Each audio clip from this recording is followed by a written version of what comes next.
Bonjour à tous. Dans cette vidéo, je vais vous expliquer comment créer un modèle de rapprochement bancaire en exploitant la technique des expressions régulières, communément appelée regex.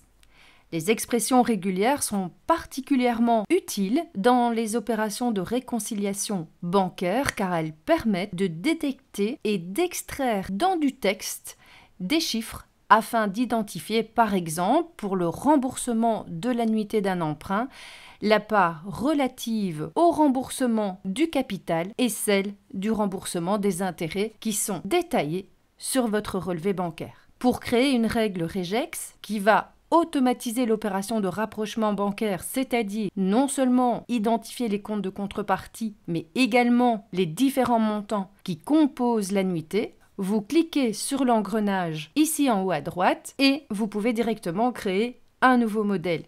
Mais avant de le créer, je vais d'abord copier l'intitulé du numéro de contrat car il me servira dans la règle que je vais créer avec vous.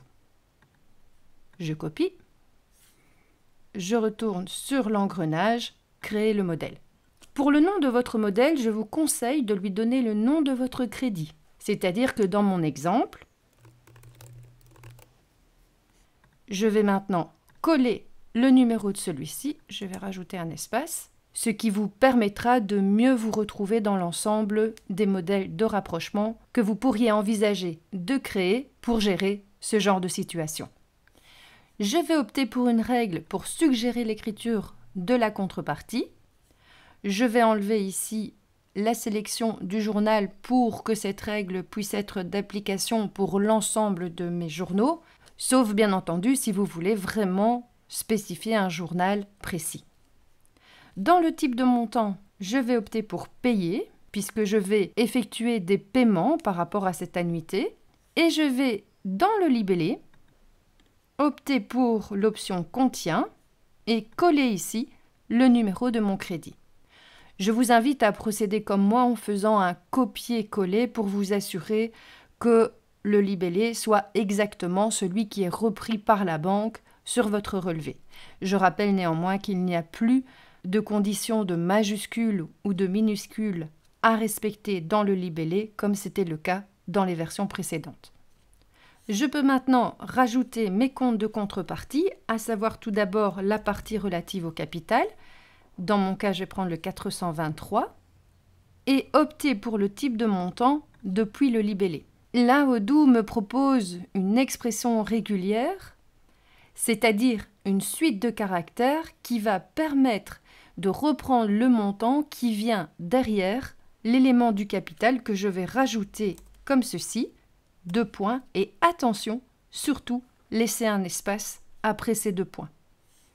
Je vais maintenant ajouter ma partie relative aux intérêts, le 65, et je vais laisser le pourcentage du solde puisque Odoo va, sur base de la partie relative au capital, calculer le solde pour l'affecter finalement à la partie relative aux intérêts.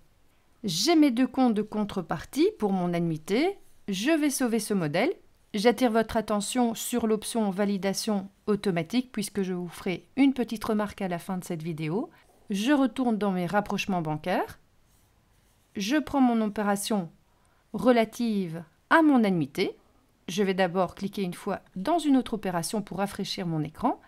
Je reviens sur celle-ci et là, je vois qu'effectivement, Odoo a repris mes 2 comptes de contrepartie et est allé rechercher les différents montants relatifs à la partie du capital remboursé et des intérêts à payer qui, eux, sont variables par rapport au montant de l'annuité. Mon modèle de rapprochement basé sur des expressions régulières a bien fonctionné. Attention, petite remarque quand même, si la banque ne mentionne pas ce détail sur les extraits bancaires, cette règle ne pourra pas fonctionner. De même, après avoir testé 1 à 2 fois cette règle, vous pouvez cocher l'option d'auto-validation dans votre modèle qui permettra de valider directement ce rapprochement bancaire.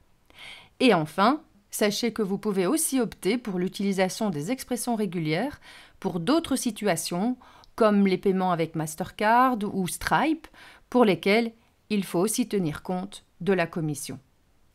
Si vous voulez automatiser d'autres opérations de rapprochement, n'hésitez pas à visionner la vidéo dans laquelle je vous montre comment créer un bouton accessible dans cet écran, ainsi que la vidéo dans laquelle je vous montre comment créer une règle autre que regex.